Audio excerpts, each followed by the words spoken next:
You're live, okay.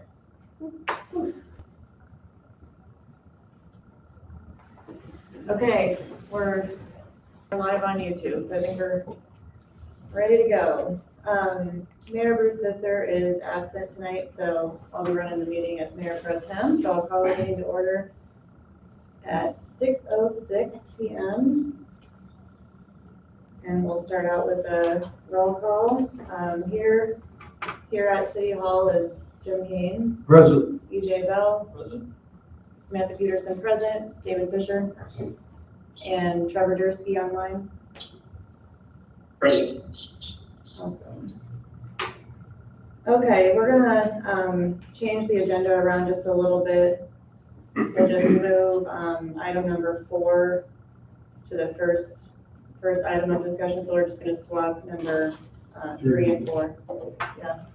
Make a motion to swap items 3 and 4 on the agenda and to approve the agenda. Okay. Perfect.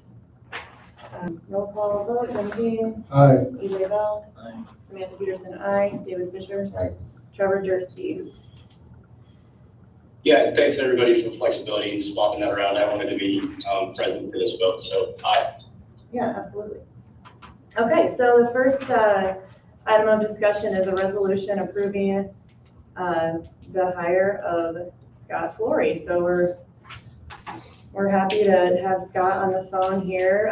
Is there anything, Doug, that you'd like to mention about the resolution or anything like that? Sure.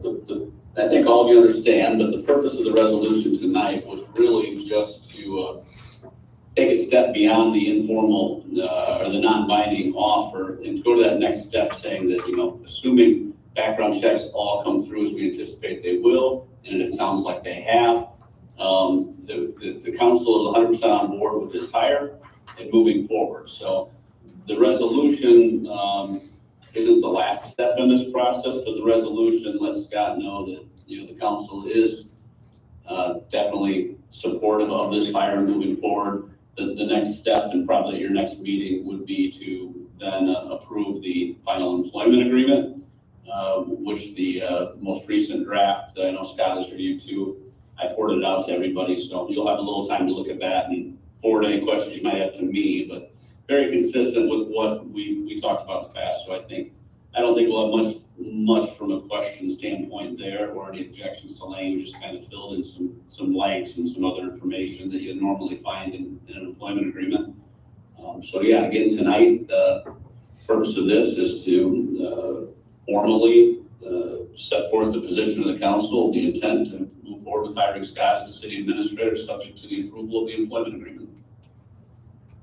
Could you please explain why we can't make it formal tonight and we got to do it at the next meeting? Wasn't on your agenda to approve an employment agreement tonight because we didn't know where the background checks would be. Wasn't clear that they would be done in time to actually approve the employment agreement tonight. Now, if there was a lot of pressure for one reason or another to say it had to happen tonight for one reason or another, when the city council posts an agenda, the purpose of the agenda is to put the public on notice as to what you are doing so that the public has an opportunity to be heard or be present. So you could make an argument that the agenda item resolution approving employee hire, Scott Flory as the city administrator, it would probably pass muster if anybody ever challenged it, that was adequate notice to anybody in the community if they wanted to be heard and they saw that on the agenda, they would know what you were talking about. So if there was a real reason, I don't want to say to, push the envelope, but if this really needed to happen tonight, we could probably make it happen and stand up to any challenge somebody might make that your agenda didn't say you were approving an employment agreement, it just said you were approving a hire. But that said, I'll leave that to you guys. The resolution, looking at emails this afternoon is my understanding too, this resolution conditioned things on the employment agreement and satisfactory completion of background and reference checks. to my understanding, the background reference checks have all checked out. And so that's kind of, we now know as of this afternoon that that's no longer a contingency or something we're waiting on. The employment agreement, I think Scott's on board with how it's written. I know I sent it out to all of you and I hadn't heard anything. So whether all of you have had enough time to look at it and feel comfortable with it, I don't know. So with that said, I think the agenda probably is adequate that you could take that step tonight if there was comfort level of doing so. But again, the resolution does not specifically, the agenda doesn't specifically reference you're approving an employment agreement, but it does say you're approving the hire. So I don't think anybody would challenge that they didn't have notice, but that is why it was set up this way, because we hadn't had final word on the background checks, and the employment agreement, while we thought maybe it was in final form, wasn't clear if everybody felt that way. I don't know, does anybody have any objections? I don't have any I don't have objections. any. I think that it was spelled out well enough for me that I thought it was going to actually happen tonight. But I understand the logic behind it, but I'm okay with making it formal tonight. So am I don't know about you guys. I'm comfortable with it too. The resolution, specifically, you know, it has that verbiage in there about the background check. Does that matter, Doug? Do we need to amend? Yeah, in my opinion, when it comes to resolutions, the most important thing for a council when you're meeting is the agenda. What the agenda tells the public. The resolution is, in my opinion, always somewhat of a draft. It's because I don't know what you folks are going to decide until you meet and you discuss and you talk. In this case, the circumstances changed a bit, so some of the language of the resolution isn't relevant anymore because we did have satisfactory completion of background and reference checks. So again, in my mind, the resolution, the body of the resolution is a draft, substantially consistent with what we think is going to happen tonight. But if you, as a council, made a motion to approve the employment agreement and to, basically, to acknowledge that you're in agreement with the terms of the employment agreement and to approve this resolution, we would, amend the final language of this resolution to match the action you took tonight. So, for example, the resolution would be slightly amended to acknowledge that the background and reference checks were satisfactorily completed, and the council had received and had an opportunity to review the proposed development or proposed employment agreement. So I'd probably add those two things in there, and then be it resolved that the employment agreement is approved and the mayor is authorized to execute on behalf of the council. So those would be some minor language changes to the draft resolution to match it up with your action tonight, should you go that direction. Yeah, I think we came here tonight with the thought that we should have, even a week ago, we were talking about that it would be final tonight. So I think that's just my opinion, is we should move forward, make it final. Do you have any concerns, Jim? Doug, Yeah. looking over this resolution, it looks to me like the only thing we have to change is the verbiage on the, now therefore be it resolved. Everything else is pretty explanatory. We just pull out the references to the background check and say all steps have been accomplished to the satisfaction of the council. Well, that's probably the most important, but if you look at the fourth whereas paragraph, it says, whereas the city council further finds the city attorney has prepared a draft employment agreement that is believed to be acceptable to Scott and is currently under review by council persons, and that it will be brought before the council for public consideration at a later date. We need to change that paragraph too. Couldn't we just remove it, delete it? Well, yeah, I mean, that's another option. We just delete that paragraph out of there, then that makes it a little simpler. Yeah, Because everything else in there is definitely stated.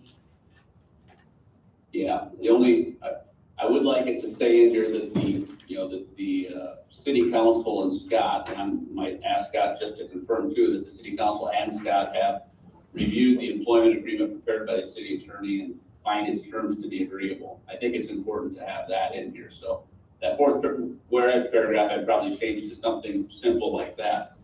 Okay. It sounds to me like anyway, you all have had a chance to read it. It sounds like you're comfortable with how it reads. Yes. Yeah. Yep. Trevor, Scott, fair statements. Yes, Scott. Yes, I'm very comfortable. I'm ready to go. Okay. Trevor, I want to make sure do you have any comments or thoughts on this? Appreciate it. Nope, I'm good. I think, just check the agenda again and approving city hire. I appreciate and understand and agree with Doug's interpretation on that. That is inclusive of, us approving an employment agreement, the way it is worded. So I'm good. So the only comment I have, and maybe this doesn't matter, but we have not published the resolution or shared it with the public with the agenda. Maybe- I don't know if because was the resolution posted on the website, Amy? No, Okay. I haven't seen it. Is there any concern, Doug, around the public, so the resolution hasn't been published for the public to view it? Is there any concern around that? Is that your question? Yeah. Okay. Given the agenda says we were planning on hiring and absolutely no one has showed up at the meeting, I don't see that that's an issue. Well, that's a good question. I think we may need to state that too in there, Doug, that there is no one in attendance at the We meeting. have 3 people online. Standing. They can't. I received a phone And call. from a legal standpoint, the council has to publish an agenda. The council actually has no legal obligation to publish a council packet. It's the agenda that's the legally obligated document to be, published and made available to the public. Now, on a city website or other places, it's not uncommon, as you're noted, to put your packet out there.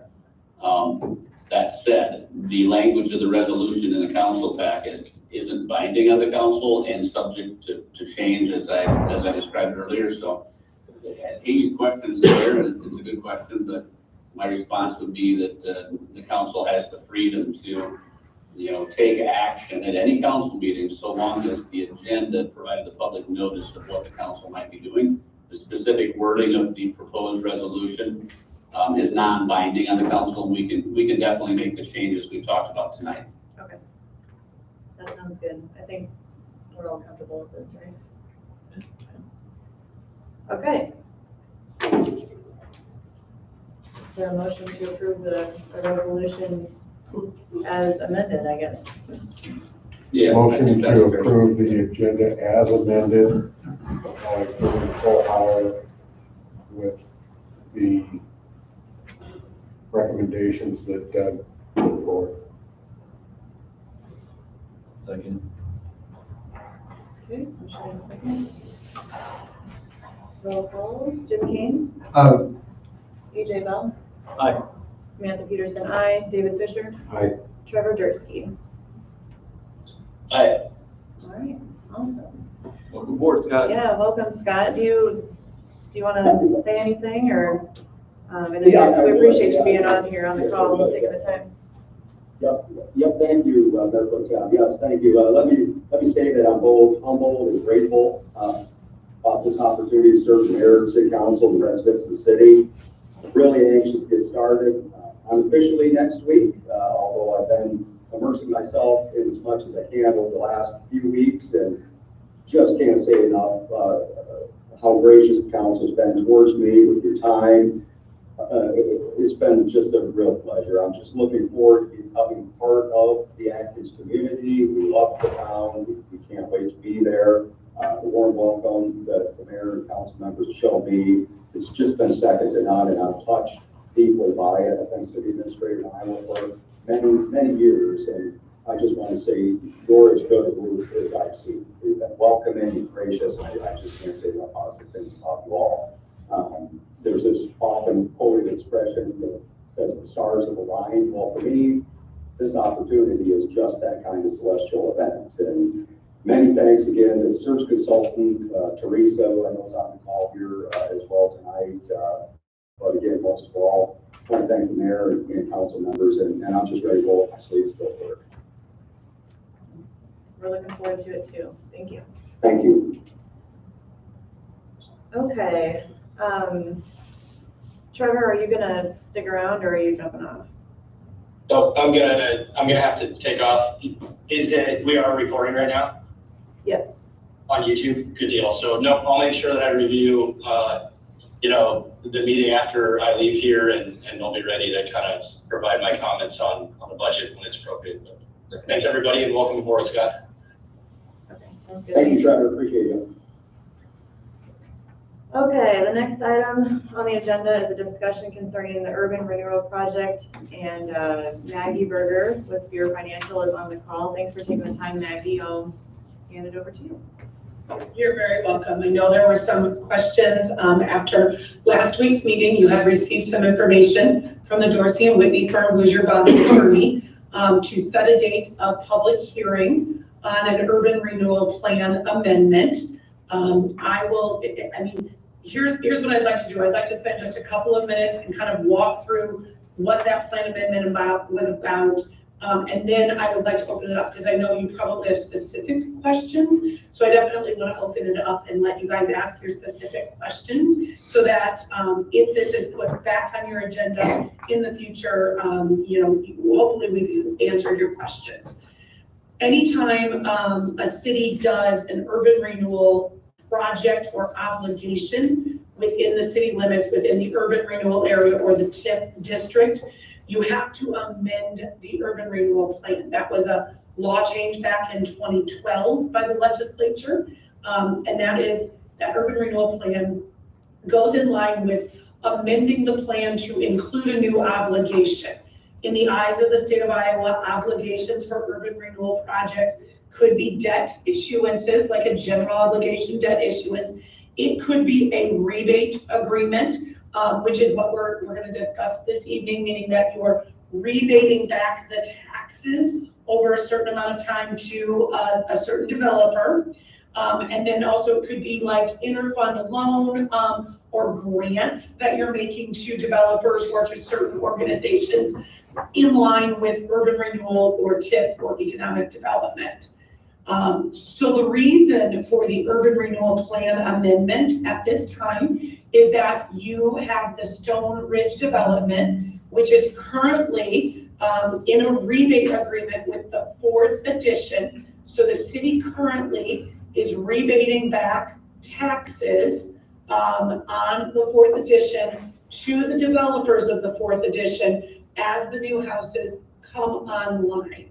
And really what that means is that developer put in infrastructure. They built a road into the 4th edition. It was really a commercial road. And as the houses built in the 4th edition and those houses start to pay taxes, you're rebating back money from those new tax dollars. You're collecting those as TIF receipts and rebating them back to the developer for a not to exceed amount for that 4th edition.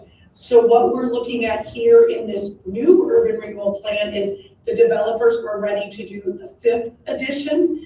I believe back in November, maybe, the city did sort of a memorandum of understanding with the developers because they wanted to start getting underway with some survey work, possibly lining up people to do dirt work in this development, etc. So how this urban renewal plan reads is that we're identifying that we're adding some property because we're adding the new 5th edition. In that respect, it was a little confusing back in 2021 when you did the first, the 4th edition agreement with Stone Ridge. There were 4 parcels of land that got added to that we really want to get added to this 5th agreement. So all the county, we had conversations with the county, with Haley, the auditor. We're deleting out those 4 parcels out of the existing area, which can be done, and putting them on this new area as well. So this urban renewal plan that will be in front of you again, was in front of you, I think a week ago, is basically saying that you're adding an obligation to the Stone Ridge Developing Housing Project here in February, the not to exceed amount, the amount that the developers have asked the city for, and it came in front of the city council back in the summer or the fall, is $660,000. We do include in there administrative fees of $10,000, and that's really just because it shouldn't be your responsibility as the city to have to pay the bonding attorney's fees to do this, right? So what's happening here is that you are saying, we will incur the cost of the $10,000 upfront, but as this development generates dollars in the TIP area, we will pay ourselves back. That $10,000 first and foremost on, you know, out of the monies that come in from the TIP, which is a good way of doing it. So basically, you're doing it that way. There's also on this agreement, low to moderate income set aside. So every housing agreement has low to moderate income set aside unless the road work is commercial purpose. So the prior agreement with Stone Ridge had a commercial purpose because it served a commercial kind of thoroughfare, served some commercial businesses within that fourth edition. So there was no low to moderate income set aside that the city set aside. In this agreement, the city, if you pay the developer the full $660,000, and they have to earn that $660,000 by building the houses when they say they're going to build them, and those houses have to come in valued at the amount that they say they're going to, you know, come in value. The city will have to set aside approximately $247,000 in LMI funds. And so the total together between the $660,000 that you could pay the developer, the $10,000 in administrative fees, and the low to moderate income is about $917,000. Those low to moderate income dollars that come into the city, that approximately 247 that could potentially come in over a 10-year period, those are dollars that the city council can use to fund low to moderate income projects within your community. So that's where, you know, we say maybe working with your COG, working with someone in a third party, you know, process to identify possibly areas of town that might meet low to moderate income standards, identify people that might meet low to moderate income standards, and make available to them those funds for, you know, they really, the code section doesn't limit a lot that you can do with those funds. We've seen, you know, sidewalk improvements in front of homes with those funds for low to moderate income people instead of being assessed a sidewalk. We've seen some, you know, infrastructure improvements in a lower income neighborhood, but you also could individually give those funds to people to, you know, let's say buy down a loan, you know, a first-time home buyer's loan or something like that. You could use it to help them purchase new windows, maybe put in a more efficient furnace, things like that. But those folks would have to qualify for low to moderate income under the HUD. Under the housing, you know, urban development.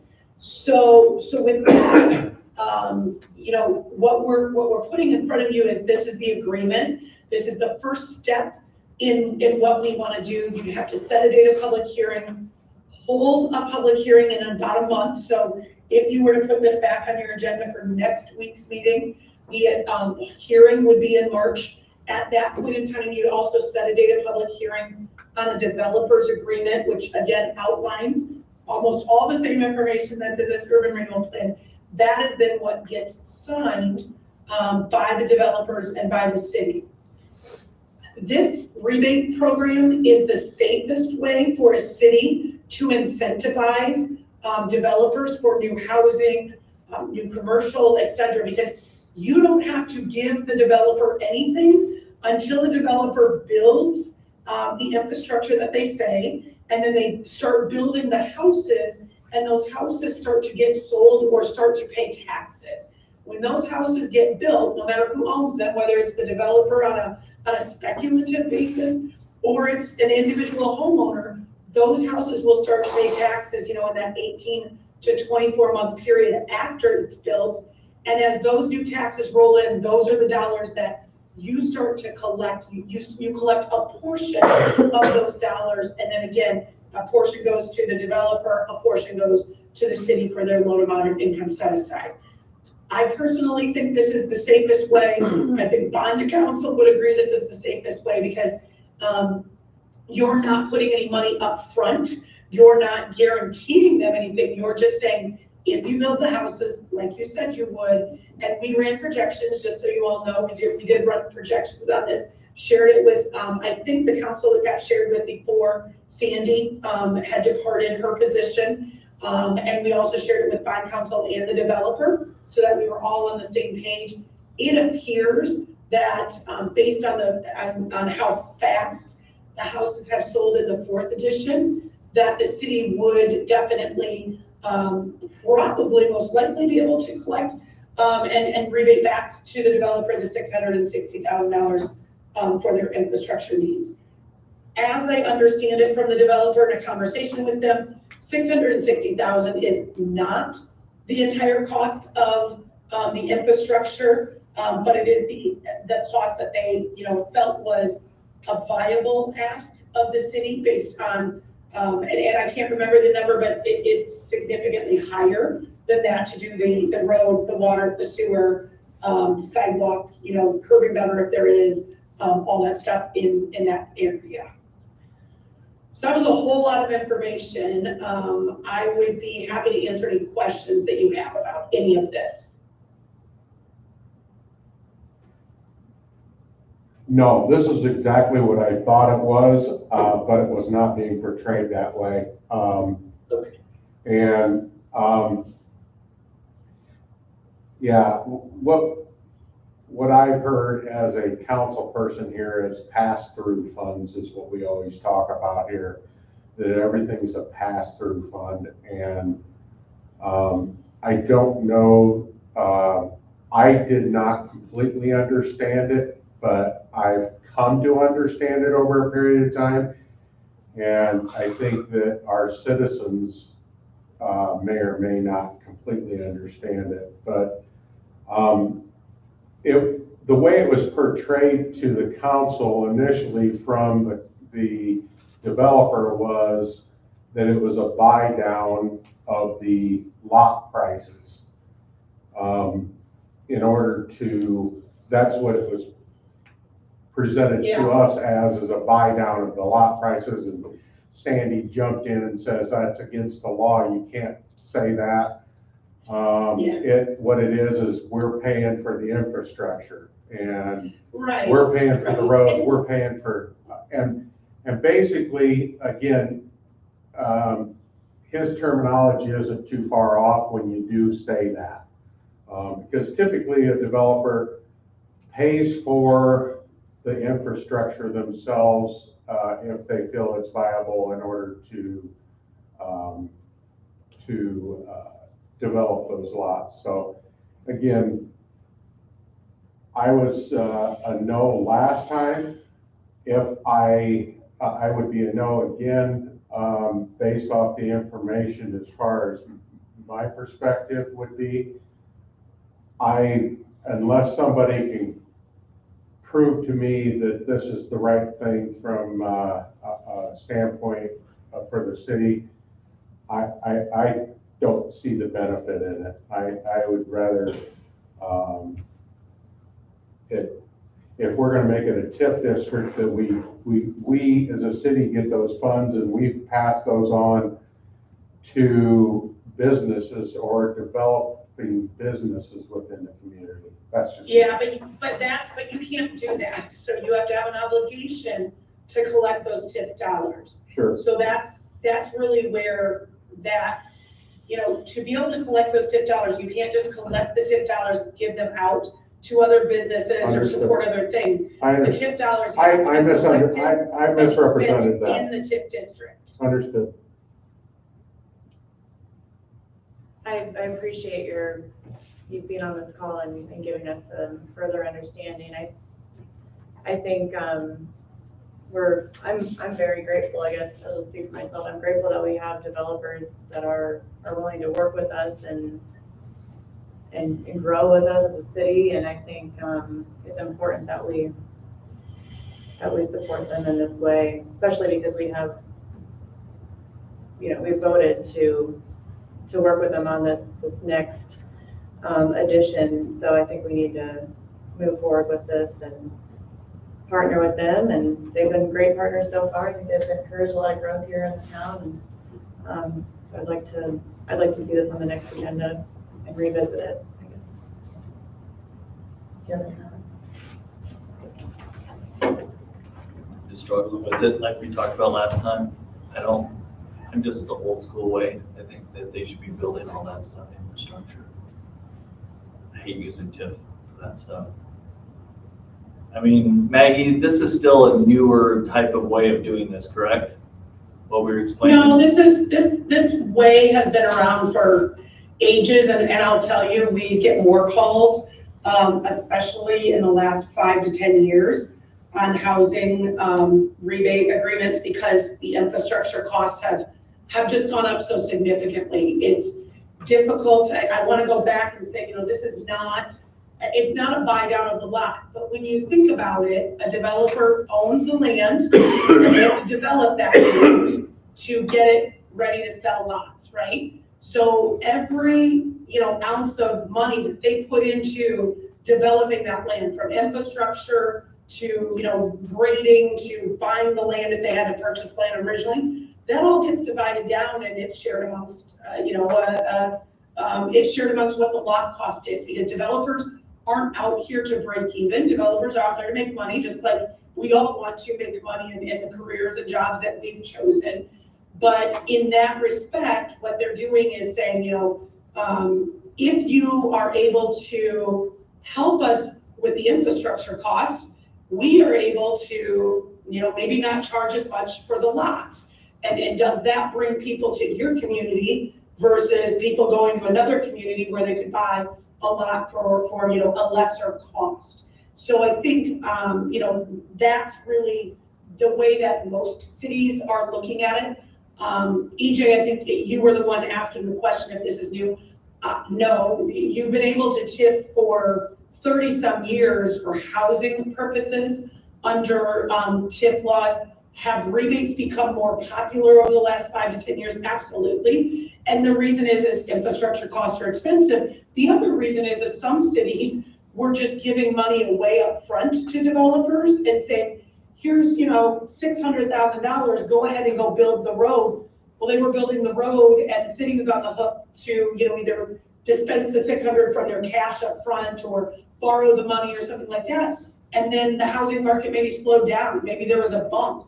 So this way of doing it, again, is your safest way, because you don't have to do anything and give them any money until they've produced homes that are paying new tax dollars in and producing that new revenue for you, your school district, and the one thing we see a lot of school districts in the past that have said, we're not friends of TIF.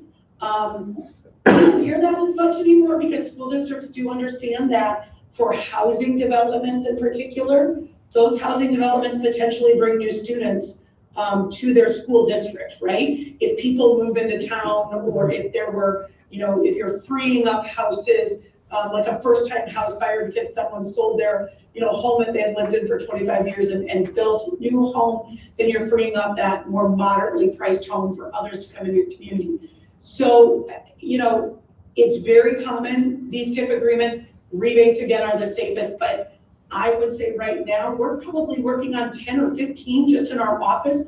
And I just know that in your county, we've worked on just 2 over the last 6 months and worked with city councils. And again, I think, Sammy, to your point too, we hear a lot of that from council, that people are appreciative that there's somebody willing to, build homes within their community and provide maybe that necessity of new housing starts. Maggie, Jim Kane, what was the reasoning for taking the 2 duplexes from TIF 4 to TIF 5?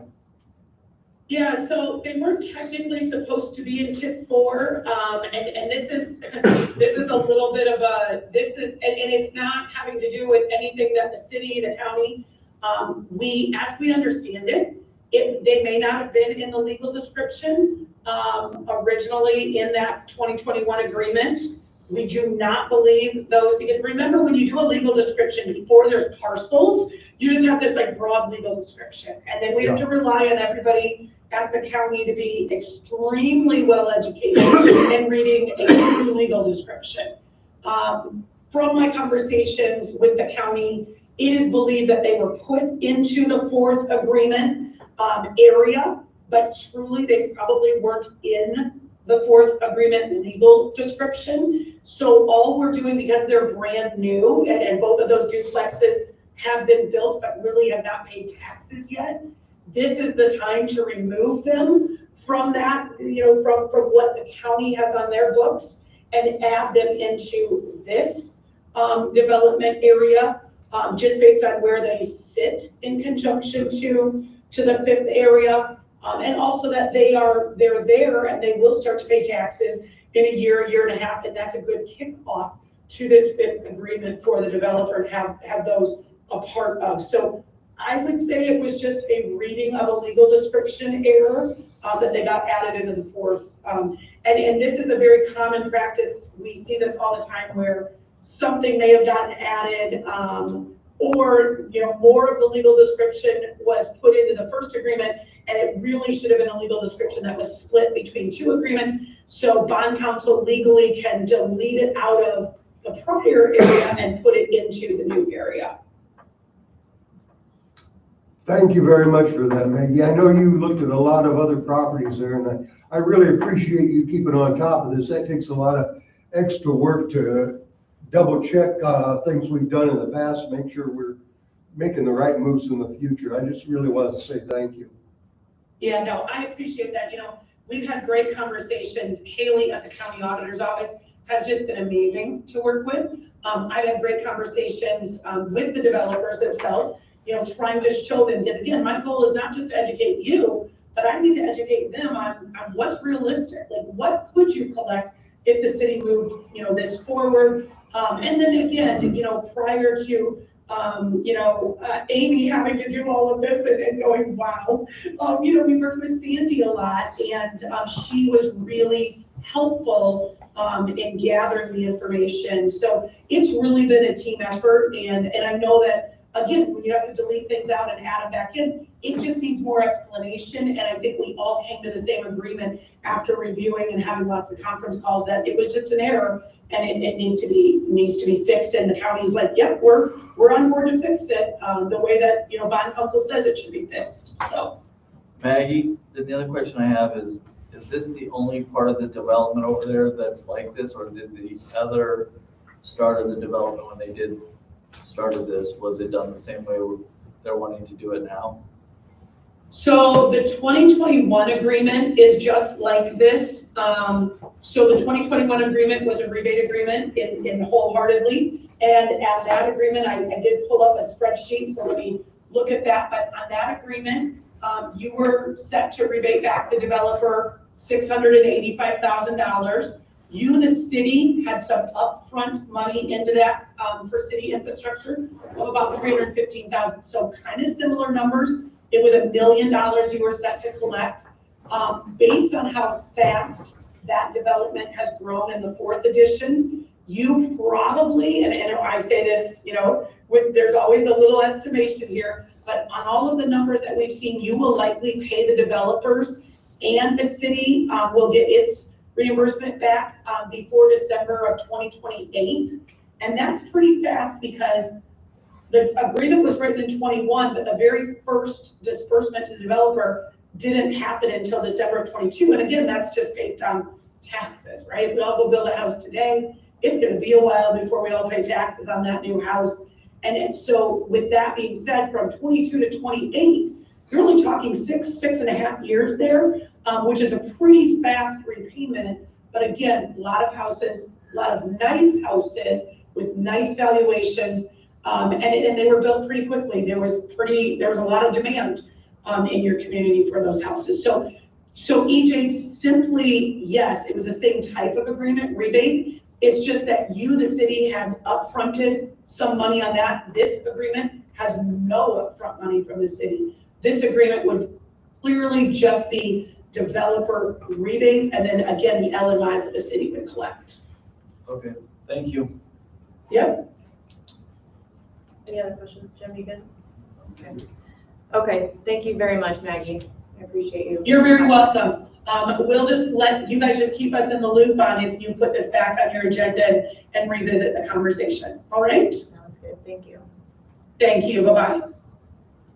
Okay, the next item on the agenda is a work session concerning the budget. So Teresa Roshaker is online, and Amy, I think you'll be leading some of the discussion. We've got Todd and Jared as well. So Teresa, you want to take the lead? Or do you? I certainly can. I think Amy, were you able to pass out the newest sheet I just had sent you an hour and a half ago or so? Yes. Yes, we've got printed copies here. Okay, so, let me explain, well, you've seen these sheets a couple times now, but,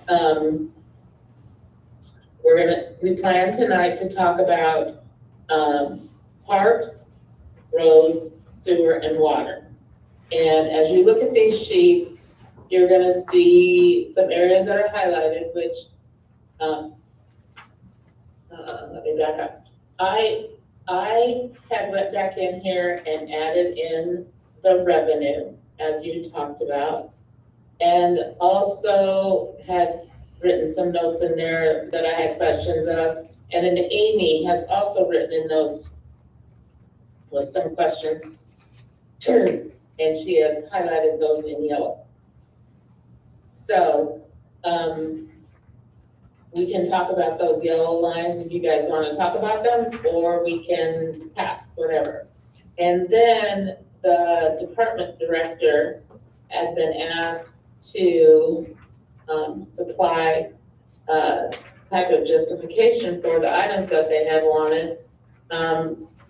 Quite frankly, sometimes the department director felt these were pretty self-explanatory and there really isn't a justification out there. If it isn't self-explanatory to you as the city council, I would ask that you ask the department director for more clarification, please. So we're going to start with the roads budget, okay? And I think Todd is there. Amy told me Todd was going to be there. Yep, Jared is here. But you'll see that at the top of the document, like we had placed in there, we had put in the road use tax revenue as we had estimated it to be. And then, first of all, there's a big typo. I already saw it. On the year-to-date column, I read Amy's note of 225 question mark, part of the 425 bond proceeds that are coming. So she had suggested to me that I put in 275 because we know we're gonna get a portion of that for some of the road use projects. I just typed in the full 425, should not have done that. That should be changed to 275, so, or 225, excuse me. So, I'm gonna change my copy, Amy, but maybe highlight yours as well. Let's see.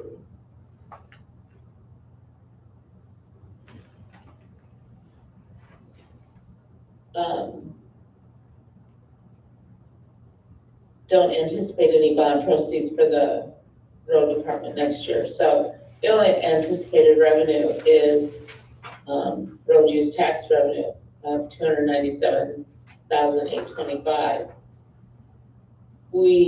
Our payroll, as I mentioned earlier, is basically copied from last year, using the wages were the same based on the fact that you gave raises in the middle of the year, and then we have this pot of performance money in the mayor's budget, which would be under that general government tab when we get to that. But as you look down to the budget, you'll see that, we've suggested to remove an inactive GL account. We're gonna remove, this work comp line item. Amy and I discussed this a lot. We're not quite sure why there would be any actual numbers in here unless your health insurance, or unless your work comp insurance has you pay a deductible towards your work comp insurance. And as an example, when I was in Johnston, we used to have a deductible of $250 per accident. So like if someone ended up going to the doctor, no matter what, our portion of it was $250. And I'm gonna reach out to, I think you have the Iowa Municipal Workers' Comp, and find out why we would have paid some work comp out of the payroll portion of the budget. But there really shouldn't be any budget there that we need to do. Teresa, Yes, I'll just say, when I did look at what was coded to this, code, it was, just the EMC policy that was divided amongst these codes, so, Premiums. so I think that was just coded wrong, to be yes, honest and with you. and honestly, I think So- all of them for each department probably have the same thing, so we just need to recode the new insurance Okay. bill when it comes this year, I think, Okay. and eliminate from And budgeting. You have your whole property casualty work comp, everything is through EMC and the Iowa Association of Municipal Utilities, your safety group. Yes. All right. That's good. Okay, that's what we had also in Johnston, all right. Then, you can look down, Amy and Todd, do you explain why you think you want to make the vehicle supplies line item, remove it and make it an inactive GL, and where are you putting the items there that you've always spent? So that was me that, I think that was me that did that. Because most of what we bill for vehicle goes under the very next line, which is vehicle repair and maintenance. And so we just increased that line to kind of keep it all together. And Okay, I'm not quite sure what vehicle supplies would be, other than maintenance or something that we're purchasing. to yeah, well, maintain it. vehicle supplies, would mean things like your oil filters, oil, that kind of stuff. And then the vehicle repair and maintenance is, you fixing it or you doing something else to it. So it doesn't matter. We can combine the two. So you have already increased that line item Yes, from what I had last year. yes. Okay, Yep, so I bumped it up to 20 to accommodate both lines. And so we don't do our own repairs on the vehicles. We would take it to a shop and get the oil changed. okay. Yeah. All right, very good.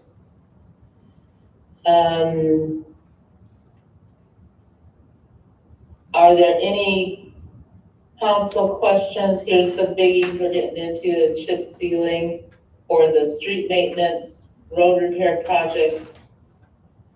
I'm not sure why it says savings, we have a line through that, equipment savings. Mhm. Todd, do you want to talk about your chip seal, line striping, crack sealing? It's Jared. I mean, I guess, Jared, sorry, whoever. I'm glad to pass it to Todd. I guess, it's just, the street maintenance is just the repairing of the chip seal streets after the winter, plowing, tears the chips up. The ground freezing and stuff, it heaves, cracks. You gotta keep it sealed up. If you don't, you get frost boils, then you got a whole lot of other problems. Every year we stripe Park Ridge Road and do all the parking spots downtown. and in front of the school and from the park here, then also City Hall. So that's where all that money would come from to do those projects, and the crosswalks also. We felt that that line was just regular maintenance. We can't really do anything about that. That's not a new project or. Okay, you want to keep going, Amy, you guys? Sure.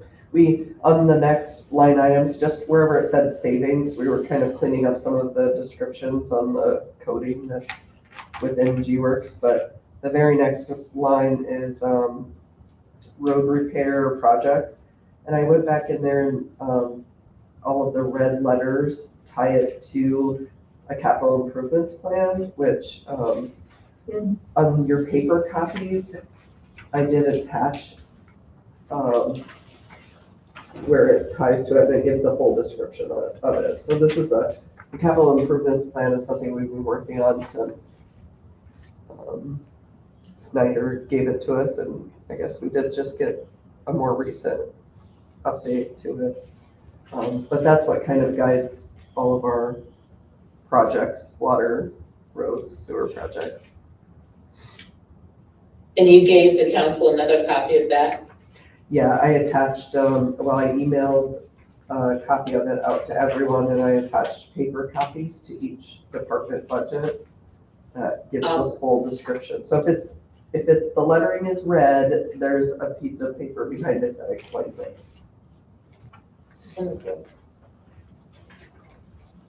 Were these projects or some of these projects, in the last budget too? I just see that there's a larger number within the FY25 budget request, and then year-to-date is really low. Yeah, Some of so those projects were, the we discussed full, last year too. yes, some of these projects were put off last year. This is a continuation of the list.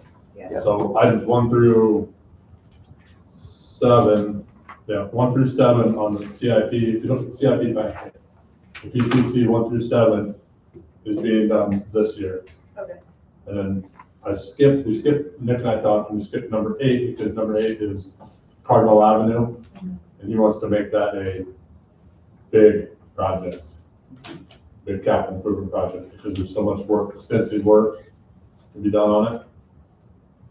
And then he just said, just skip that one and start off with 9 and do the next 2 or 3. Just keep ticking them off the list. So the Cardinal Ave project is not. It's not on this budget, no.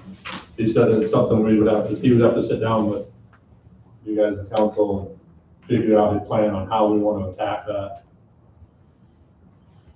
street, so. So the 175,000, all that. Yep, that should be the rest of those on that list. Meg, it leaves like 1 more on the CIP plan that it's the curve down up behind the bank on First Street there. But still intact for the most part. It's not as crucial as the rest of these are, so these are pretty substantial broken spots in the streets and panels that have separated and moved and heaved, and sometimes a couple of them are safety hazards with, like I know when they plow, there's one that it catches the blade pretty hard. A couple of them are ponding water, so come Wednesday when it rains, it's probably going to be a nice ice rink right there until we figure out how to get that ice off the street. So it just ponds water.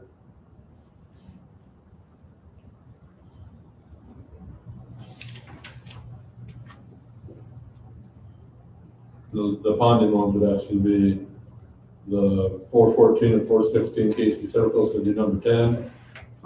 And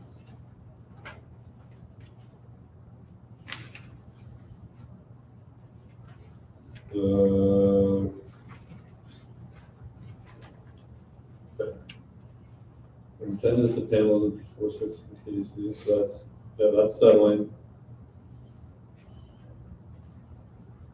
Oh, in front of TF Court, due to excessive cracking and settling, so number 11. 10 and 11 are the settling panels and cause the ponding waters in the cul-de-sacs.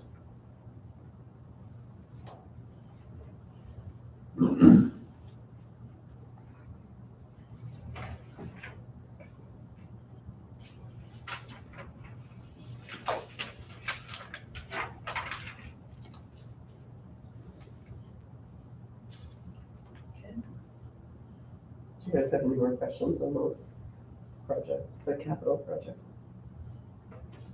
I feel like that one's the most. Do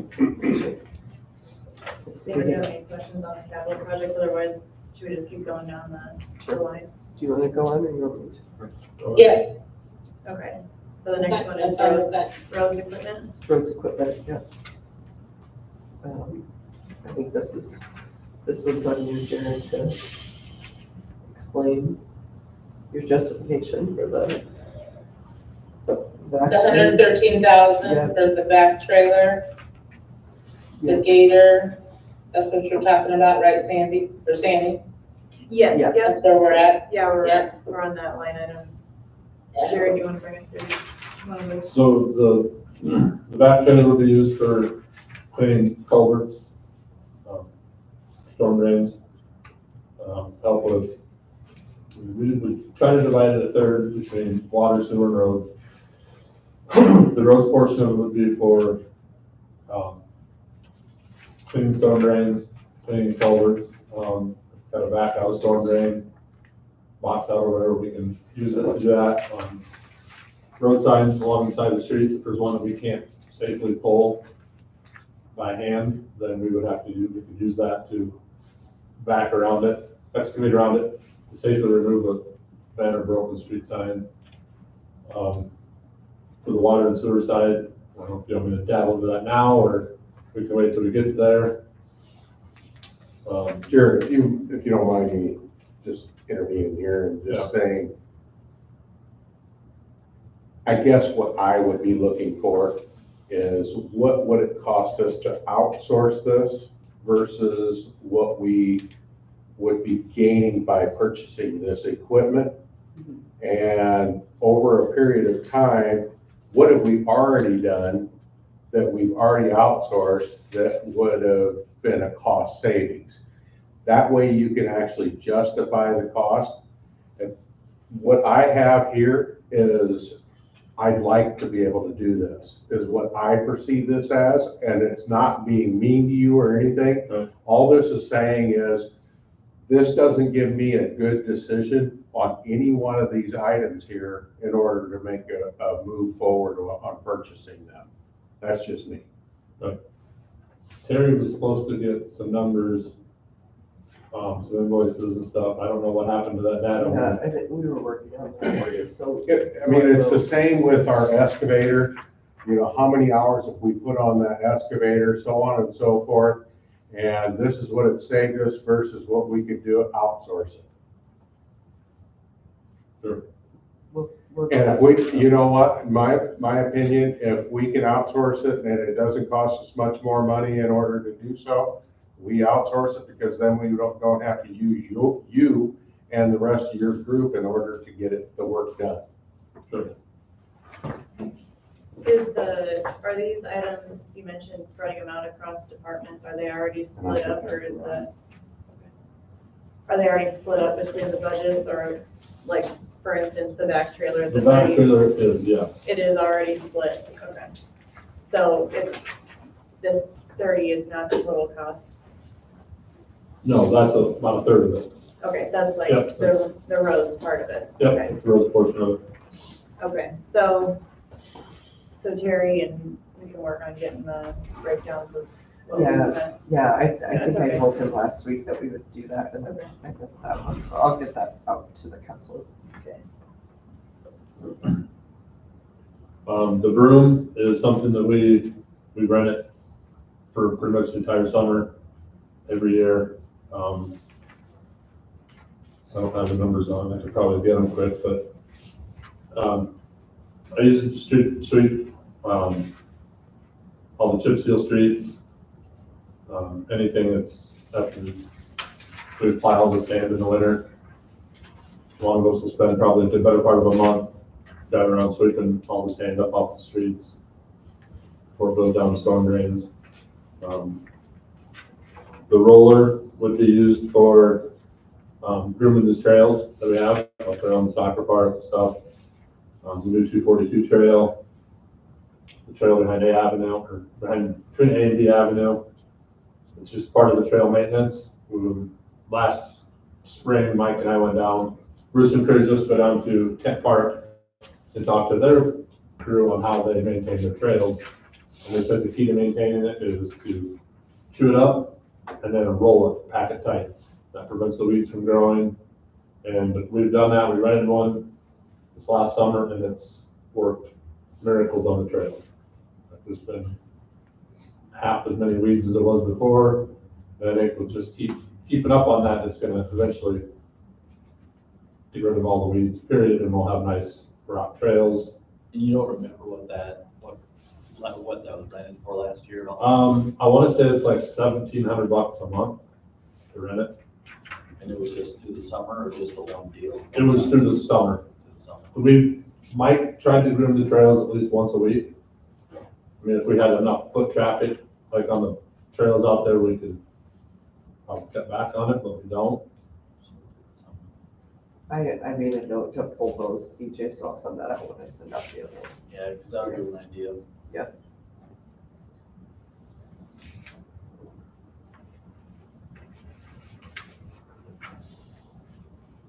Anything else on that line item? Okay. I'm a big, you know, me on equipment. Okay. So you know me on equipment, you're really good. Sounds like, it'll make a This little is bit more where, sense. this is where I come from on some of that, like, if we can outsource something, I'm about outsourcing, is I'm kind of one of the people that likes to run lean. And then I look at all the things that go involved with it, if they're not doing it, they're doing something else. And then a perfect example of, well, somebody gets hurt, workman's comp, it's all that stuff that put into it, it puts it on someone else if they're doing some of that work. That's where I struggle with some of that. But then you got the flip side as well. We need to do some of that ourselves. So that's all I'm saying. So. And that roller would also be used for ball diamonds also. Help keep that. So it's one of those things, like if you're saying $1,700 for 3 months, you know, if it's $1,700 a month, 3 months, you take a couple of years, we're paying for that and we own it. So so then that makes sense. And then if we keep the lease up on the equipment, like the excavator and skid loader, the skid loader is what we use to do the trails. Right. So I get that. So. The Kubota / Gator golf cart thing is very handy. This last summer when we had it for, you throw the weed eater in the back of it, run around, weed eat all the park, soccer park. We threw the sprayer in the back of it when we went to the trails. Very handy. You're not taking a full-size vehicle and rutting up the park or the soccer park or the trails when you're doing maintenance to them. It's very handy for emptying the trash out the parks. Cheaper on gas. Chuck the bags in the back and go out and throw them in the dumpster. And Is that the Gator split between the departments already as well, or is this the total cost of that? that would be the total That's cost the of it. total cost, so there's, It would probably get absorbed with parks too. You'd probably 50-50 split between parks but and roads. the way it's in the budget right now is the It's total. is in strictly roads. in just roads right Okay. now.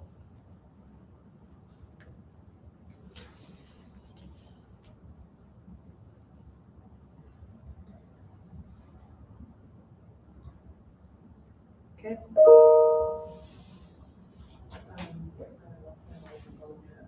Are there any more questions on this? Sorry. Okay, the next one is the ditch easement repair.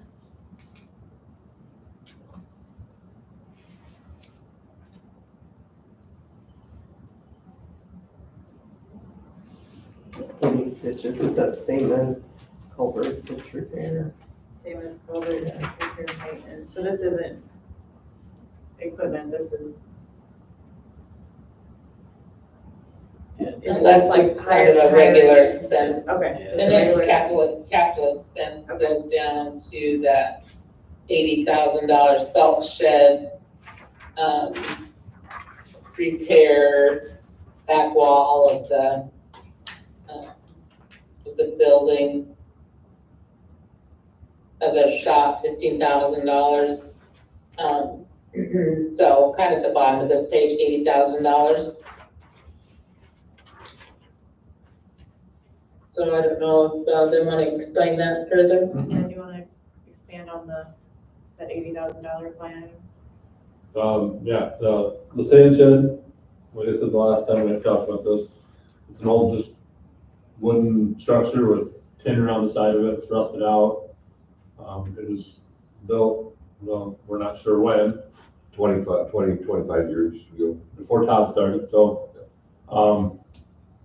it was big enough for the town back then. Now it's, barely enough sand in there for us to treat the town. Like, come Wednesday, with this ice that's coming, we'll burn through about half or 3/4 of it just to salt the town, salt and sand the town.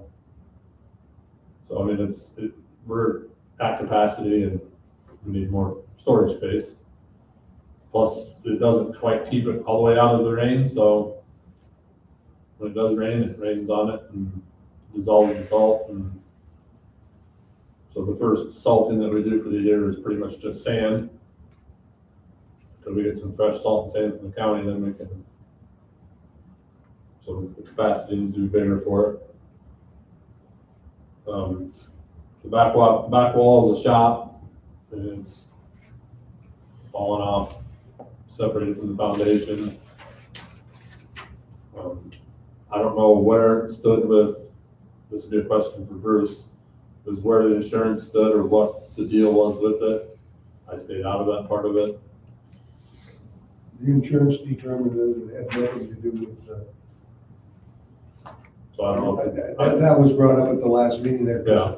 Dave brought it up, and Bruce says, no, the insurance went, and we double checked everything, it's just age, it had nothing to do with that parking lot or anything, so Sure. there is no insurance. But, and it needs fixed. I mean, Yeah. it's, if we want to maintain that building, if not, I mean, Abandoned the building. the back wall will fall off the building and at some point, and we'll probably wish we would have done something sooner. It's been like that for a couple of years now, and it's not getting any better. That's 15,000? Yeah, that was just a pretty rough guess. I haven't gone out for bids for contractors or anything. Kind of, Nick and I sitting there bouncing numbers off each other, and that's what we came up with a fair number, so.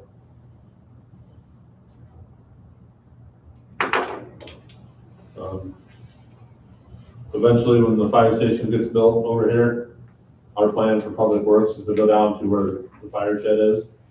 We would take over that building as our public works base. So our offices would move down there. We would use the city shop that we're using now as a storage to get the rest of the equipment out of the elements, get the mower and stuff back, in the tractor mower back inside the building, get our snow plows put away up in there, keep them out of the elements to make them last a little longer.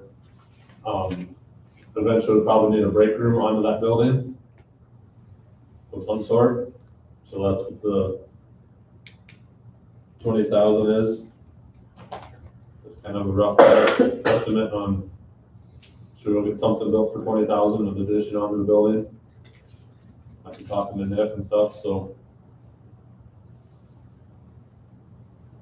And then the sidewalks, the 500 Cardinal Avenue, that's the detention basin over here in the Stonebrook development. It's the sidewalk that continues from the daycare through the detention basin up to the existing, that next residence. And that's for us to do it instead of waiting for a developer. Well, To do it. the developer is, from what I've been told, is the developer's giving the lot to the city and there you go. So So it's our lot now? it's our lot now, from what I've been told. I did not know that. I guess we make residents put sidewalks in, so we should probably follow the same suit. Well, That's good to know. Yeah, I That's mean, always good to find. Did you know I don't remember, so that's good to see. that? so whenever they designated the property to us, or the plat, the final plat and stuff, that it was noted in there that it was the city's to take it and take responsibility of it. It's a nice little piece of land. Well, You're talking about the, big hole in the ground over there, okay. yep. The soggy detention basin. I'd make sure before I put a sidewalk on. That would probably be a question for, I don't know, Doug Herman would have more answers. I've talked to Sandy about it before she left, and she said, yes, they are ours, but her philosophy was if we make a resident put a sidewalk in, we should probably follow suit. No, I mean, I can understand that. I mean, because If we get some of this concrete work in the budget, would there be a possibility maybe tying it in with the fire station? Looking at that while they've got their equipment in here, we might get some cost savings. So if Well, I'm you sure do, it is, but just, you know. if you do the PCC stuff, I'm just thinking if we've got all them concrete workers and stuff in here, we can give them more jobs at the same time. There's generally a good cost savings there. They in and out. you can piggyback Scheduling. on any concrete work. Yeah, because most of these are flexible on their schedule. That isn't going to be, so. I mean, it's just like, 619 High Point lot that the city has up there. When they're coming to do the concrete work this year, I'm actually gonna have them, I had Nick put on there, 619 High Point sidewalk under the same bids, so if you get them here, you know, better price than they're already here. I can write that down. Yeah. Because that's actually one I would definitely agree with. I gotta put it on the notebook, so it'll happen now. Okay. Now, that's one, I mean, residents complain to me, I've gotten phone calls, Which one's put that? a sidewalk there. Well, it wouldn't Where? be the one by Dodge. That's not that one? No, it's the one that goes this way. North, South. Yeah, goes so the south. one, So the one daycare- between Virginia Gay and Dollar General, that is Virginia Gay's property. That's theirs. So, I think that's something that the council would have to say, hey, we need to go after these people and make them finish their sidewalk. I don't know, that would Yeah, probably be this- another Doug. the That's one the Herman. other you're side. talking about is like a- Okay, a now I know water- you're coming, well, still, I mean, Yeah, no, I, that's from the other side. Mhm. Sidewalks that come together is always a good thing. So, it was nice just to get the one done across the road from where I live, so it's. okay, any Then other? the last thing he has then is, and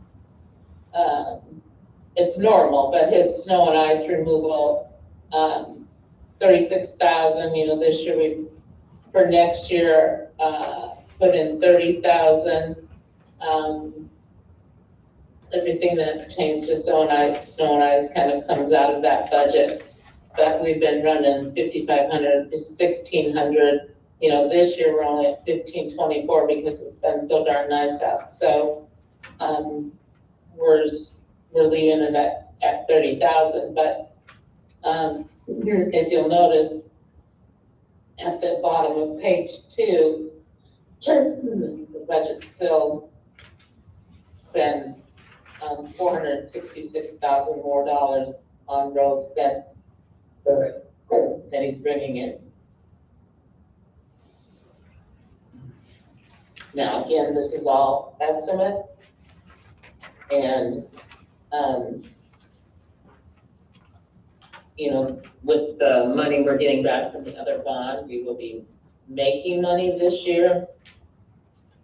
We made money last year. We had a bad year the year before that. We made money the year before that. So we'll have a full reconciliation of the road use tax fund by the time you've been through all departments and can see what's happening for the full picture. So I'm going to turn to the sewer page. Sewer document, and again, we're estimating sewer sales and, sewer debt fees, and I'd love to have feedback from the council on this, on these two items. I believe there was a sewer rate increase. Is that true or not true? Yes, Yes. And so I don't know if, I only upped it based on the number of houses you have. We only upped our revenue by $1,000. It looks like, the majority of your revenue comes in under the sewer debt fee payment, not the sewer sales themselves. And so, your actual last year in FY '24 was $746,000. And, we budgeted that you would get $795,000 this year. We're at 435 at halfway through the year, a little over halfway through the year. And I only budgeted another 796. You guys need to tell me if that's being way too conservative. I don't know the number of permits. I don't know what building is happening exactly in the city, or if there are big projects going in that are gonna use a lot of sewer or things like that. one of the So, Teresa, one of the Yeah. reasons we've been doing the increases is because we were under, and the enterprises, that was one of the things the audit was coming up with. And we were trying to get that in line to match our expenses. And I'm not sure we've got a real solid handle on that yet. That's one of those fun projects when Scott comes in, he can look at and tackle. I don't know if Scott's still on the phone, but I hope you heard me. He can look at what? The expenses to make sure our water and our sewer are matching. Oh, So that I'm those sure are, he will be, and we had have asked just, Peggy to do for the that. last couple of years, we've been Yes. pretty much guessing at water sewer rates because of the, accounting and making sure we had an accurate accounting on what our expenses are. Yeah, we do show, well, we showed last year and we're showing this year in the budget itself that you're gonna be making, I guess we didn't show it last year, but, that you're gonna be making money in the budget that I have in here. But having said that, I see that I don't have the principal and interest payments in here yet. So that's without your debt payments. So that's probably why. At the very bottom of the report, I need to get those in there. Yeah. But like I said, and Scott, I just messaged Scott, and I'll email him these budget worksheets as well. But again, the yellow lines are notes from Amy as she went through everything. And then the notes off to the side for reasons why there might be something a little bit different in the budget, along with justifications, are beside those as well. So the very first one you'll see is under education and training. And that's been increased by $1,000. Local conferences, Kirkwood classes, and some local training seminars that must be going to be taking place there for the sewer department. And then we jump down to building repair and maintenance. We're going from 20,000 last year to 17,000, which makes up $5,000 for a new furnace, 110 power for meter pit sump pumps at $10,000, and annual sludge pump maintenance of $2,000. And the justification was the original furnace, drop water damage from the derecho. The underground meter pits have to be regularly pumped out, installing 110 volt power to pits would allow automatic temperature pumps to keep dry. Does anybody have any questions on that particular item? I don't think so. There's actually 3 pits, so that's not $10,000 just for 110. We were manually pumping them out before we were. Yeah, you go, you look. That was something that was manual. We're trying to get that set up just like, the sump pumps in the house. Yeah. Where they automatically kick on and off, and Yeah. otherwise we're ending up with too much damage. So then I have a question, for the director. For both the UV lamp replace and the sludge removal line items, 6311 and 6312, you didn't budget anything, is that correct? I actually moved those down to, maintenance and repair. I'm not sure why we actually made a separate line item for UV, but I mean, it's, every few years we gotta replace light bulbs. Is pretty much what it is. So it's actually a maintenance upgrade, or a maintenance, item, that we got equipment that we gotta just, maintain. This was kind of back in the day when we were pigeonholing and we were saving money.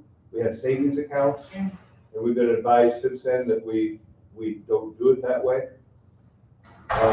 So I moved that under sewer upgrade and repair. Okay. Thank you. Yeah. So talk about the cleaning and televising line item. Okay, we got, I know, sir, we got a duplication in description. So you can remove 2 of those lines. You can remove clean and back lift station, $5,000, rebuild 2 manholes, $35,000, because we actually repeat those sentences. I didn't know if you were doing that like in this current fiscal year and next year? Yes, we actually had the camera system, the $35,000, that was actually, we've done that in 4 phases, and we're down to the 4th final phase. So we've actually done some, this year and last year, so. And the final phase we got is actually for the newest part of town, so I expect that to go quickly, economically, and not really find too many issues. So that, like I say, that's, the descriptions are kind of doubled up there. That should all just total 40,000, not 80,000. Not 80? Correct. It should be just 40. So there's, like I say, Okay. the verbiage is doubled there. And the lift station is a maintenance thing that could be moved around if need be, but that's more or less sucking up backing out a pit, that's something we can never see the bottom of. And that's the type of thing you can get bricks and concrete and bad foreign material in there. And this gives you an idea to back it up and clean it out once a year before it gets to the pumps. Damages the heck out of the pump. It's a lot Yeah. more expensive than getting it cleaned first. Yep, and we'll touch on kind of, what, here in a few minutes, what that can turn into. So that, should be a total of 40,000 in that line.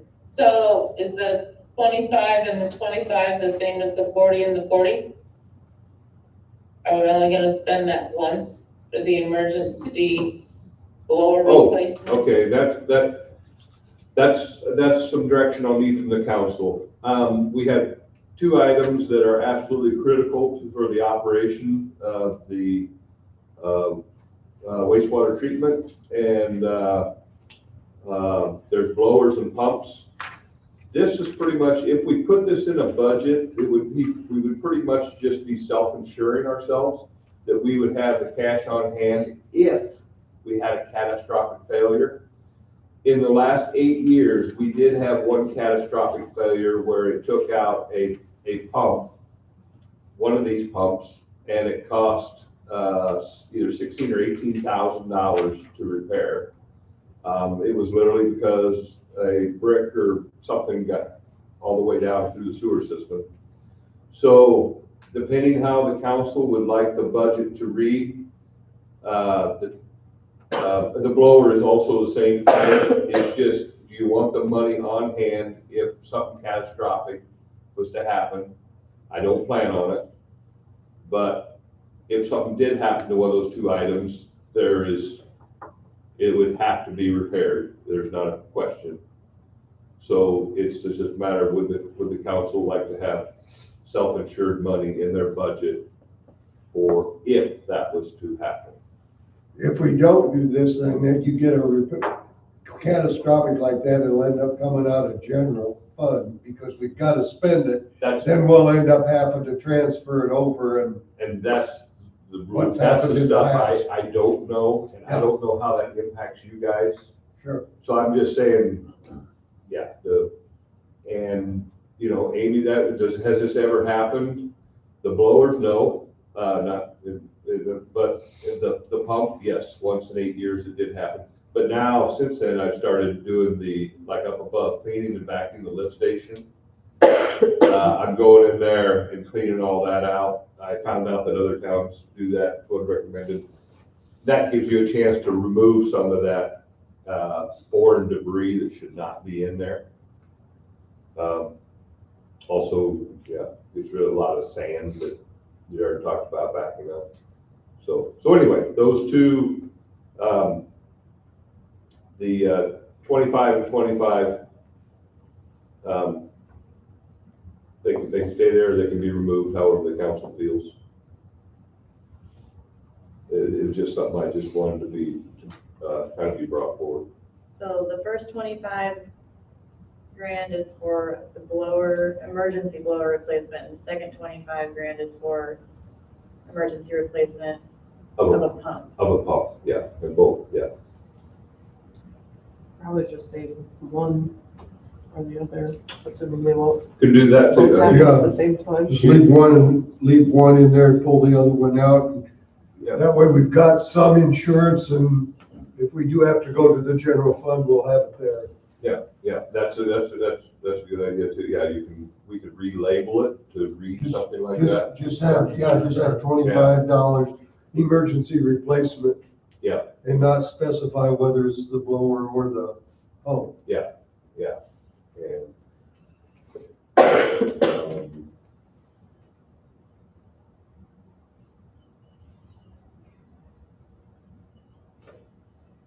Of course, by the time it fails, it might be 50,000. So. Oh, and jumping up to a point we skipped a line, but the code 6314 illegal infiltration. There I put 25,000 in. We've got some old manholes. The interior, they're really built like a brick chimney, and then they use concrete or some type of mastic on the inside. I've got a couple of them. They're the original manholes. They're falling apart, and literally when we were televising, there was one sewer line where they found 5 bricks in it that were like a block and a half down the street. And we went backwards and found out that we had a manhole that's deteriorating. So kind of like upgrading the fire hydrants, we want to get into rebuilding, refurbishing manholes where they go in and they actually they recondition them. You also get a lot of groundwater leaking in around manholes that are coming apart, which can amount to tens, if not hundreds of thousands of gallons of water you're running through the system. So that's so that illegal infiltration. That's a word in the business. They call it I. But fixing those manholes would hopefully prevent catastrophic repairs or catastrophic damages to equipment. Those all kind of tie into each other. As you're televising these, how many of these have you identified so far? two manholes that definitely need attention. And as we go on, I would like to have a permanent line item of that illegal infiltration to, and it's something really pushed by the DNR, that we continue to have efforts, program, rehab, something that is preventing groundwater from getting into Sure. our infrastructure. An example, today we pumped 200,000 gallons of sewer. If we used to get a 3-inch rain in the next 2 days, that's going to jump to 1 million gallons. Is Now, that, some pumps and that's everything going, else. that information is gonna be in our televised reports coming Yeah. back in every year, so we'll know, and then we can identify. Yeah, and that's, Give us everything that you see, and then we'll try to budget accordingly to. Yeah. Just 2 this year, that doesn't sound too bad. yeah, and those manholes were something that really jumped out. That report you're talking about is, yeah, we've got to work with Snyder and really create a program or a report. And Well, a this is program. new, this televising is new stuff, so. Yeah. We're still on the learning curve on that. Yeah. So, Thank you. I did a lot of talking there, so hopefully, where,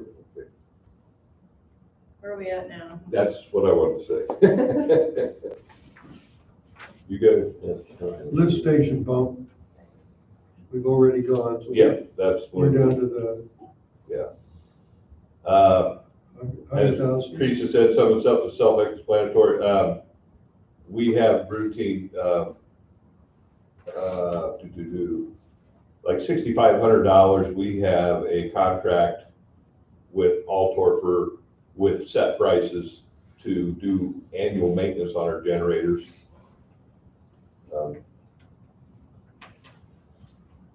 Which line item is this? That was- $6,500. Oh, Yeah, okay. code 6350. Generator service. Generator service. Insurance, Just from the bottom. okay. Those are those ones on the bottom, aren't they? Standard, yeah. Should we go to the next page? Yeah, so water. Not water old, water regular. Again, with the water estimates, how comfortable are you? I do have them up a little bit more than the estimate this year. I don't think any parts of the bond proceeding was going to the water fund. I'd have to double check on my papers from Maggie, so I did not put any in on this side. I think it is, we have Um, 425,000. I believe there's 425,000 that's between water and, roads. I thought it was between, oh, maybe it is water, okay. Mhm. So again, with the insurance, I'll take care of that. So there's a big increase on the line item that is building repair and maintenance from 10,000 to 59,000. Yes. And I've listed the things that, have been indicated to me as to why line item is increasing. And then, his justification, so I don't know if you just want to read those first, or if you want him to talk about them. I don't know if you had time to look at any of these sheets or not, I guess. Yeah. If you guys want to just talk briefly about each of them? What's that? Talk briefly. Oh, About the. yeah, real quick, the VFD, the controls that run well number 2 are in the old water plant building. I actually had an electrician down there this summer on a separate issue, and he discovered that building gets pretty warm in the summer. He says, you're going to damage that VFD by running it in a very hot ambient conditions. VFDs go for about 10,000. That's a variable frequency drive for the well. They highly recommended that we put something in there we don't have to chill the building, just knock the temperature down. because of the way the building's constructed, they recommended just putting in partially because it's so small, just putting in a split air heat pump. Yeah, and so that would cover the heating, the air conditioning, everything for that room. It would also allow that building for, as we grow, if that was to become, it would be a perfect building for like the parks department or something, where a guy can, one person can work out of there or whatever. But it's to, yeah, help the conditioned air to protect some expensive electrical equipment. The scrubber room on the water plant has steel double doors to the exterior. That room used to be highly corrosive. Since then, we've had the ductwork redone, and we've removed over 90% of the corrosion atmosphere. But before that happened, it got into the doors. Anyway, the steel doors, these are the steel double doors that have the concrete in the side. They're very expensive to replace. So the doors need to be replaced. The latches don't work. We actually have a hinged barn padlock on the outside of them now to keep it locked because they're corroded so bad. But it's $15,000 to have a contractor come in, and they more or less got to cut the steel doors out or cut the concrete brick and put new ones in. That's the $15,000 at the water plant. There's another, I guess I don't have the number broken up here.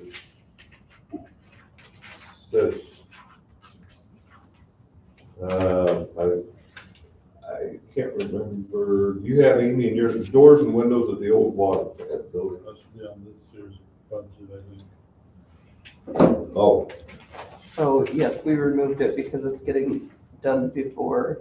We have the dollars July. for this year. oh, okay. Well, then that would bring that down quite a bit. Then that would not be 59,000 for that line code. How much makes up the doors and windows? I think that line It's should on the only be parks. 29,000. 29, you got it, yeah. 59? It's under parks here. Oh, Building repair and maintenance. We have 45,000 for this budget year that we're on right now, okay. and that's building repairs and park pavilion. That's for the old water plant. Sorry about that. I thought that was on my list, so that's why I did that. We're down there because it's storage for Okay. the mowers I and took stuff. the description off of the spreadsheet, but I did not take the number down of the spreadsheet, so I made note to correct that. So I guess, yeah, that 59,000 would definitely come down. So, we have a roof hatch in the old water plant building. It was originally there. That's when there was a well inside the building. That had to be used with a crane to, pull the well. We just need to have somebody come in and spray foam insulate or whatever. It's a door hatch that just needs to be sealed off and insulated. That if we're gonna heat and cool that building on a more regular basis, we probably need to make it a little more efficient. So that's what, and that 5,000 is purely an estimate. And then the $1,000, I have some plumbing issues at the water plant. So I need to get a plumber. So it looks like that we can actually change that to 23, 28, 29,000. Yeah. So I must have 30,000 in there for doors and windows for the old water plant building. So that would go from 59 down to 29. Okay, so 29 for the building repair and maintenance. Yes. Okay, so then I think, pretty much the rest of it are typical expenses. He looks like they're about the same as before, until you get down to the water upgrade. And those look like CIP items again in red, so there must be another sheet added to your packet of information. Do you want to explain those real quick? Yeah, the big number, the CIP goes to vacuum camera. This is to hire it done. This was not for us to do it. But I have there's a total of 280 houses that we have to prove to the DNR in the next few years what the service material, the water service lines are made of. I've been quoted $500 per household to do that. So I just budgeted for 100 houses at 50,000. I have a flow meter in the water plant that needs replaced. I guess I take that back. There's actually 2 flow meters in there. That's for 25,000. I have some programming that needs to be done. That's just from my electronic contractor coming in to make things a little bit more efficient. And then we now, since we refurbished the water plant a few years ago, we have the capability of upgrading, like we can view the water plant remotely, possibly operate it remotely. And so there's 5,000 built into that. And I do have some clamps, bolts, fittings in the water plant that due to the old bad air we used to have in there, that again, we've fixed most of it. Just got a lot of stuff corroded stuff to repair. But sadly, most of them are big bolts, so it adds up quick. So I have $2,500 spent. So the CIP one, that one is the $50,000 that we had with the lead and copper that Snyder has on their CIP. The remaining items are more or less miscellaneous. Well, not miscellaneous, but very water repairs, water plant repairs. Repairs are prevented. Yeah. Okay. And then we kind of jumped down to the hydrant replacements or water hydrants. Yes, and we started a few years ago trying every year to replace a couple hydrants. We kind of got ahead of, kind of got caught up on the really bad hydrants we have in town. Now I'd like to leave. So the hydrants are, the 2 hydrants at $12,000 each are negotiable. But we do have now some valves that we're finding that are, we got a couple problems out there that we're not able to shut off the water to some very large areas of town. So that's the 16,000 that's kind of a higher priority. And then, quite honestly, our hydrants in town, and half of our hydrants in town look terrible. They were painted 20-some years ago properly, where Mike sandblasted them and used the correct paint. Since then, 15 years ago, we tried to do it on our own economically with a scouring brush and the wrong kind of paint, and it didn't last 2 years. I do not have a quote or exact program how to do that.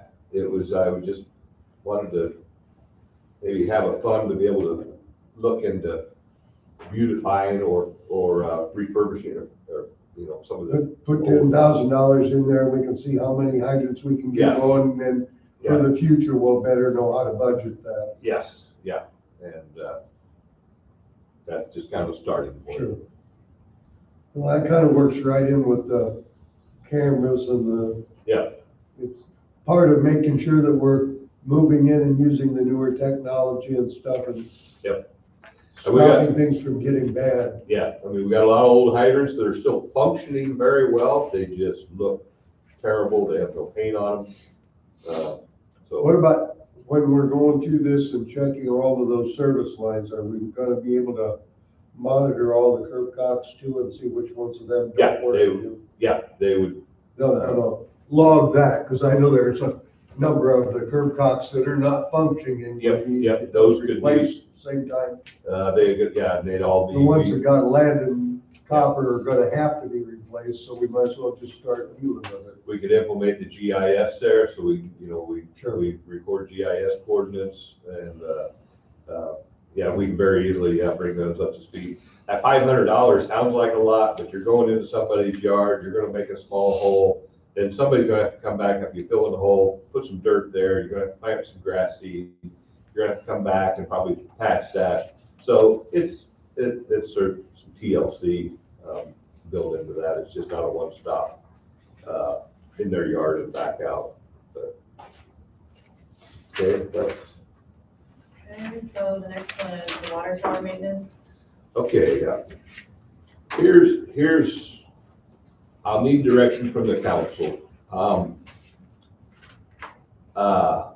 I got some very mixed signals from the work session we had on the water pressure project. It appears that that's on hold. We had been putting off maintenance on the old water tower because we thought there was going to be, when I say me, I mean mainly Nick and I, thought there was going to be a new water tower on the horizon when we did this pressure project. If that's not going to happen, then we have to do maintenance on the old water tower. I have $150,000 in there. I talked to a vendor. He said we're going to have to spend probably a minimum of $150,000 if we want it to. We want to keep it online for another 5 or 10 years. We could probably bring that down to $50,000 for this first year to prorate some of the work. But we're talking about repainting. We have, I meant to have that more details, but painting, safety issues on the tower, and we have clips are the best way to hold. They're more or less holding the roof of the tower on that are under stress that need to be looked at. So that's kind of what's going on there. If the council knows something that I'm not aware of and we are going to proceed with the water pressure project issue, then it would drastically change this line item. It might be removed. If we put a new tower up. If we put a new tower up. If either we put up a new tower or we maintain this one, so we've got. Yeah, yeah. Okay, thank you. Yeah, we had to get more people involved in that conversation. Yeah. But we put off some of the we put it off already, sadly. And that's probably the most on me as anybody. So I'm kind of hitting my rope there. I think, That pretty much yeah.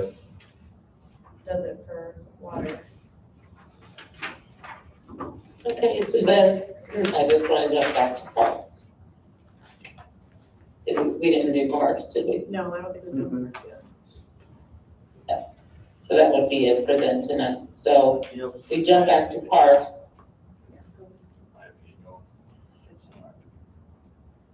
Not too much revenue for parks. $5,000 for renting the park pavilion. Not all that I could see, I guess. And then,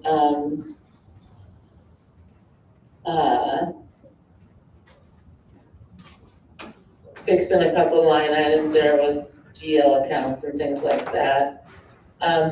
So the big, I guess the first big item or big line item is his building repair and maintenance. And he has repairs to the buildings and the old water plant, storage building for parks equipment and mowers. And he didn't have the justifications done yet, I don't believe. And Amy was trying to get it back. I don't know, Amy, did you get that back? Yeah, they do have the updated version in front of them, Teresa, with a couple justifications on it. Okay, so I'll let you guys read those. I don't have that, so, More good, they'll vote against it anyway. So the first, Right, we felt that the park one was kind of hard to come up with justifications on, but because we weren't asking for a significant amount on some of these things, but the building repair, the park pavilion always has things that need to be done to it, I think, and so we just. It needs just painted inside, kitchen needs updated.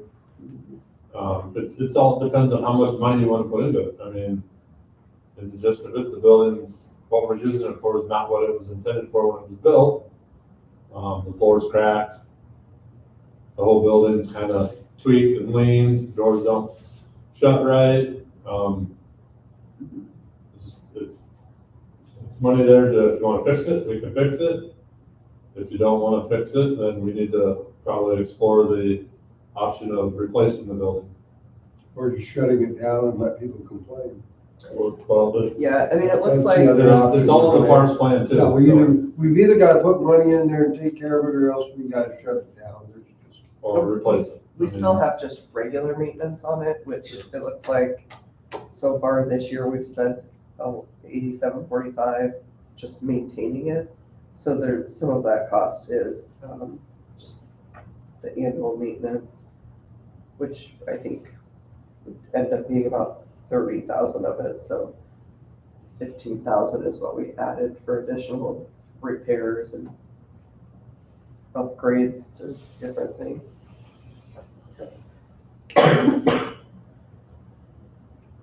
Capital expense, installing new sidewalks, resurfacing of existing trails, widening sidewalks, create trails, new parks plan to begin, 20K. So that's, all that is equals an estimate of 80,000. Yep. And look like the widening the sidewalks, that's just starting.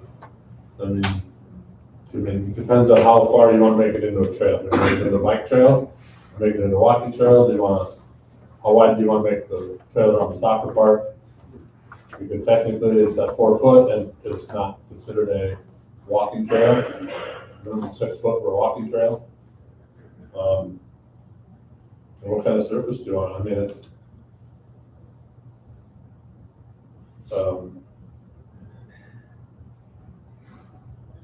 yeah, and then the 20,000, Amy's been talking to Nick about implementing the comprehensive park plan.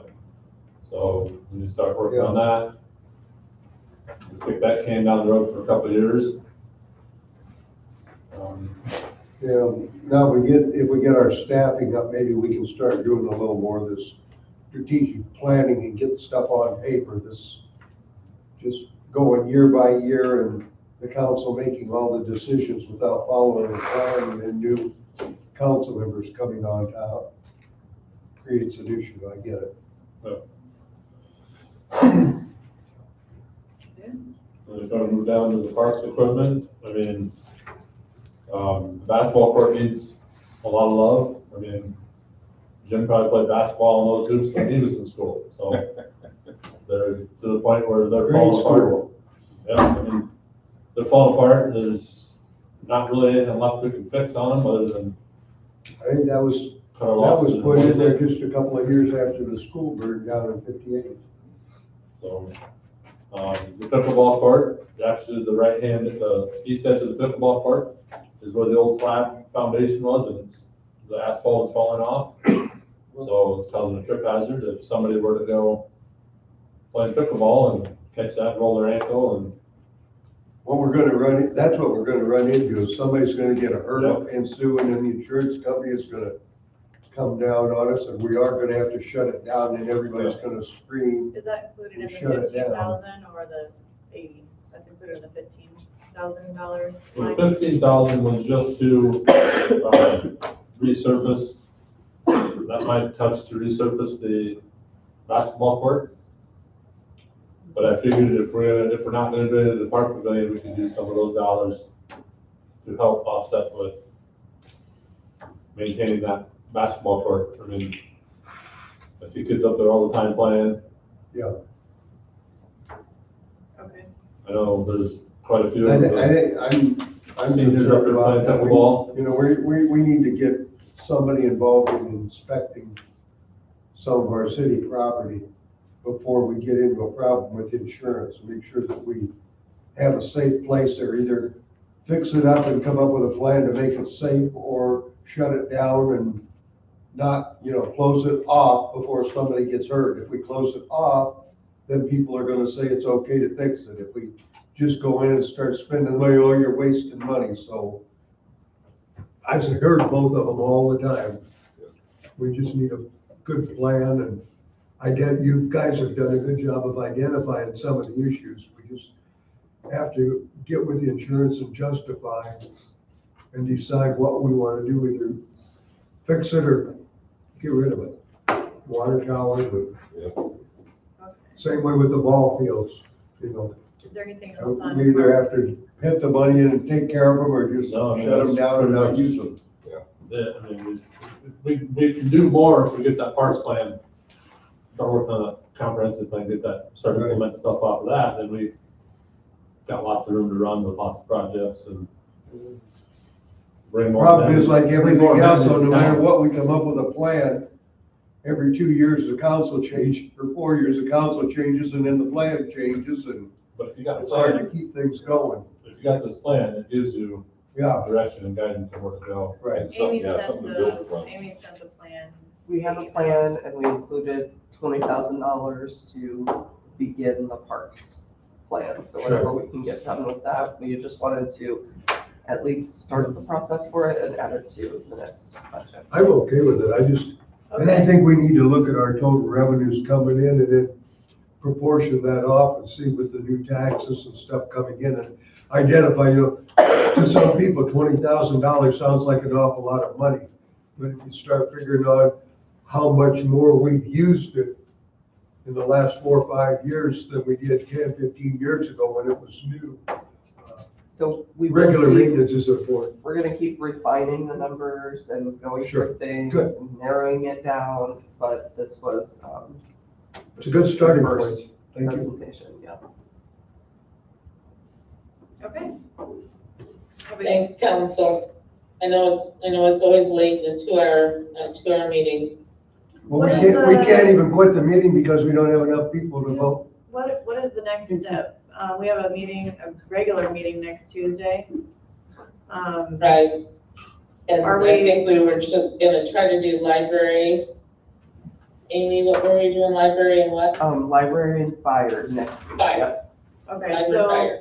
do we plan on starting? Officially, we earlier didn't than shut 2:30 down the then? DJ yet because we don't have a quorum. It's a work session.